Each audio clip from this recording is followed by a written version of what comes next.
I was having a conversation with my wife last night, and we were talking about our plans. We often sit down, just like a married couple. I mean, we're married. We have children, we have aspirations, we have hopes. We have things we want. When you're married, it's important to sit with your partner. I'm not telling you anything you don't know. It's common sense, really. It's important to sit down with the person that you've chosen and decided to share your life with, and have multiple conversations on a lot of things. And we try to make sure that all of our conversations aren't always just business related and always kid related, because that becomes, it's a part of it, but it weighs so much on the marriage, because that's the grunt work of being married. Your children, your family, your bills, your mortgage, your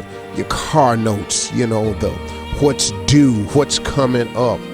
And if you're not careful, you'll start, that becomes the focal point of you all's conversation. And this woman or man or person that you've decided to have this life with, all of a sudden, they're an extension of your business.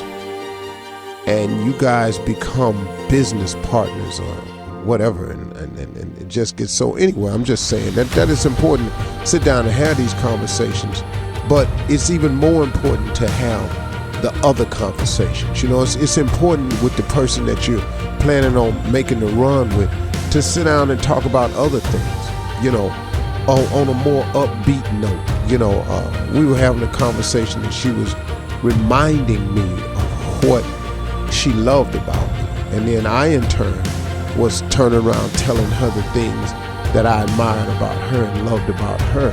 And we kind of have these all the time, when we sit down and we talk about the things that we still enjoy about one another. Or we may talk about some of the things that we miss in one another. But we constantly have these conversations about appreciation. It's so important, man, that the other person feels appreciated. So these things are important. But we got into the conversation deep last night, and I was telling her about this idea that I had, and that I wanted her to help me with and make a phone call for me, because she knows these people, and I was going to be doing this. And then my wife reminded me of something. Now, once again, as always, when I'm talking to you, I just keep it as real as I can. I don't know the Bible inside. I can't quote to you scriptures and tell you exactly where it is. I just, I heard her say it, but it kind of blew by me.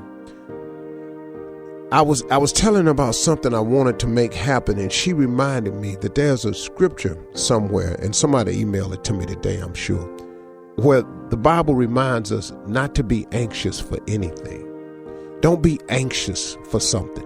And it really mattered to me at that point yesterday that she brought this to my attention, because how many times I've been guilty of that in my past, and I've learned better now, but every now and then I need to be reminded, and I think what she was saying to me was, I've gotten to a point in my life, and we all should get to a point where, you've heard old people say this: if you're going to pray about something, then don't worry about it. And if you're going to worry about it, don't pray about it. I think we've all heard that. And it makes so much sense. I'm talking to people out there who have faith. If you don't have faith, it's a major component that's missing in your life, and you need to find out what that is, because man, you could save yourself a lot of misery. Enough of that. Back to this. Be anxious for nothing. If you're going to trust in God, then do that. And trusting in Him means sometimes you got to be patient and not anxious for something. Sometimes I would do this. In my ability to want something to happen so bad, I would be out there forcing the issue so tough, pushing the button so hard, that I would actually create some situations that now I had to allow God to undo, reroute, remanage, go see about, when had I stayed patient and waited on Him. What He had for me was better than the thing that I was so anxious about. Because the one thing she pointed out to me last night, and I want to share this, God has never been too late. You don't know the plan he has. You don't really always know his will. You definitely don't know his route, his way of doing anything. So he's always on time. He's always been there on time for me. He's always been there on time for you. How many times have you thought it was over only to find out it's really just begun? How many times have people wrote you off? There are those of you who have lost jobs, but you are still maintaining.